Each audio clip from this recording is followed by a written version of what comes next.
क्या आइन शहरियों की कॉल्स रिकॉर्डिंग की इजाज़त देता है? अदालत ने जवाब तलब कर लिया। इस्लामाबाद हाई कोर्ट ने ऑडियो लीक तहकीकात के लिए कायम खुसूसी कमेटी की तश्कील के खिलाफ दरख्वास्त पर साबिक चीफ जस्टिस साकिब निसार के बेटे की तलबी का समन मुअत्तल करने का तहरीरी हुक्मनामा जारी कर दिया। इस्लामाबाद हाई कोर्ट के जस्टिस बाबर सत्तार ने 7 सफ़हात पर मुश्तमिल तहरीरी हुक्मनामा जारी किया।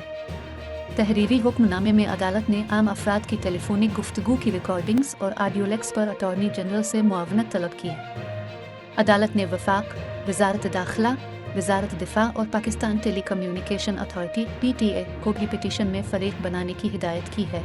सेक्रेटरी कौमी असम्बली समेत तमाम फ़रीक़ैन को नोटिस जारी करते हुए शिकवार जवाब देने की हिदायत की गई।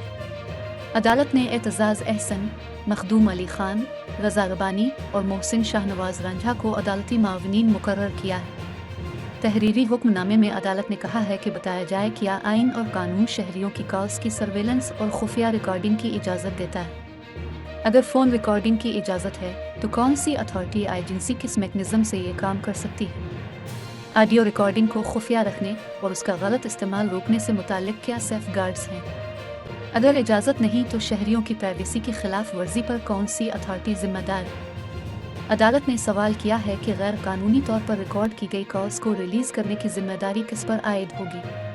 बताएं कि क्या पार्लियामेंट किसी प्राइवेट शख्स के मामले पर इंक्वायरी कर सकती है? क्या रूल्स इजाज़त देते हैं कि स्पीकर आम अफराद की गुफ्तगू लीक होने पर खुसूसी कमेटी बनाए?